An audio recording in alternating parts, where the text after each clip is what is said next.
आप सोचिए, क्या कोई इंसान इतनी दरिंदगी कर सकता है कि कल्पना करने से रूह कांप जाए। हैवानियत इंसान पर इस कदर भारी हो जाए कि 6 साल की मासूम बच्ची को भी दरिंदों ने नहीं छोड़ा और बच्ची के लिए पीने का पानी उसके जीवन में अभिशाप बन गया। मामला थर्मल के पास एक फैक्ट्री का है, जहां एक 6 साल की मासूम बच्ची पीने के लिए ठंडा पानी भरने जाती है और 2 दरिंदे उस पर झपट पड़ते हैं और दुष्कर्म की घटना को अंजाम देते हैं। बच्ची से सामूहिक दुष्कर्म करने वाले आरोपी पड़ोस में ही रहते हैं। बच्ची फैक्ट्री से पीने के लिए ठंडा पानी भरने गई थी, तभी आरोपियों ने फैक्ट्री में ही दरिंदगी को अंजाम दिया। 7:30 बजे से लड़की गायब थी। 9 बजे हमको में मिला। धागे मिल के अंदर मैं ढूंढता ढूंढता जब गया खाने के लिए तो ऐसा लगा 2 लड़का था तो 2 लड़का भाग पड़ा वहाँ से। पीड़िता के पिता ने बताया कि 1.5 घंटे तक बच्ची घर नहीं लौटी तो तलाशते हुए मौके पर पहुंचे तो देखा कि आरोपी बच्ची के नग्न शरीर पर बोरा डालकर भाग गए हैं। बच्ची के अंदरूनी पार्ट पर खून था और बच्ची सहमी हुई थी। पिता रोती हुई बच्ची को उठाकर घर लाए तो बच्ची ने माता पिता को आप बीती बताई। उन्होंने बताया कि समाज सेवी पवन को फोन किया तो पुलिस तक मामला पहुंचा। देखिए, थाना मालटाउन में एक कंप्लेंट आई थी 27 तारीख को। तो थर्मल के पास कोई कॉलोनी है, उसका मामला है। छोटी बच्ची के साथ दुष्कर्म का प्रयास 2 लड़कों ने किया था और दोनों लड़कों को हमारी पुलिस ने पकड़ लिया, गिरफ्तार कर लिया, जेल भेज दिया।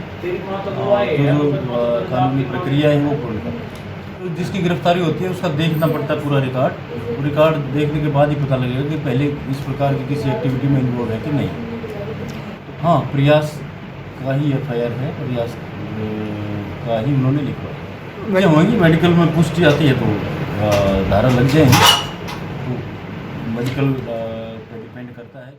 डीएसपी सतीश वत्स ने बताया कि पुलिस ने गैंगरेप व पॉस्को एक्ट के तहत केस दर्ज कर दोनों आरोपियों को गिरफ्तार कर लिया है। दोनों की उम्र 25 साल के आसपास है।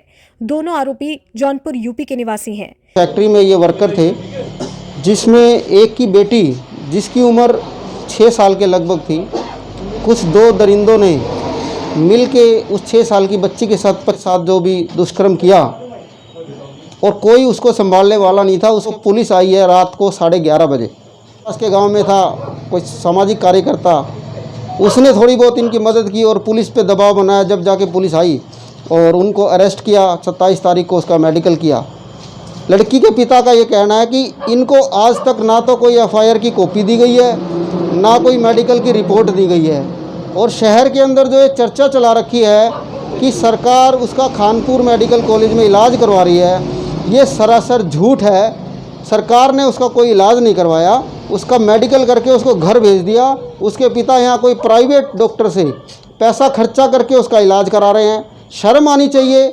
हम आम आदमी पार्टी की तरफ से, इस पानीपत के पूरे हमारा जो संगठन है उसकी तरफ से, दिल्ली सरकार ने जो हमें संदेशा भेजा है कि इसकी मदद करनी है हर हालत में, उस तरफ से हम इस परिवार को ये आश्वासन क्या पूरा विश्वास दिला के जा रहे हैं कि इनको कोर्ट में वकील की ज़रूरत है, किसी डॉक्टर की ज़रूरत है। दिल्ली में अच्छे अस्पताल में, चाहे वो प्राइवेट है चाहे वो सरकारी है, अरविंद केजरीवाल जी इनकी बेटी का इलाज फ्री करवाएंगे।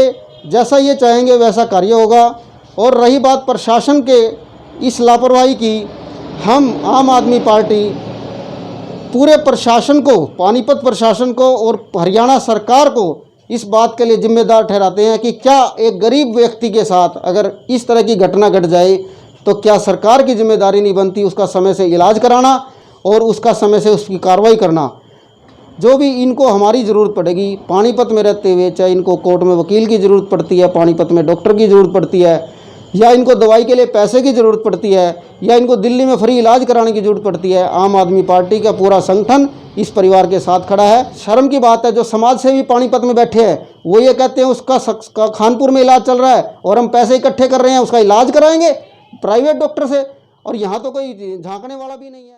उधर दिल्ली के मुख्यमंत्री अरविंद केजरीवाल के आदेश पर आप पार्टी के नेता कृष्ण अग्रवाल पीड़िता का हालचाल जानने पहुंचे तो उन्होंने कहा कि पुलिस प्रशासन द्वारा अभी तक पीड़िता के पिता को मुकदमे की कोई कॉपी नहीं दी गई है।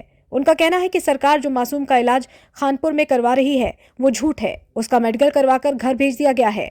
उन्होंने आप पार्टी की ओर से आश्वासन दिया कि बच्ची का इलाज व वकील का पूरा खर्च पार्टी उठाएगी और न्याय दिलाएगी।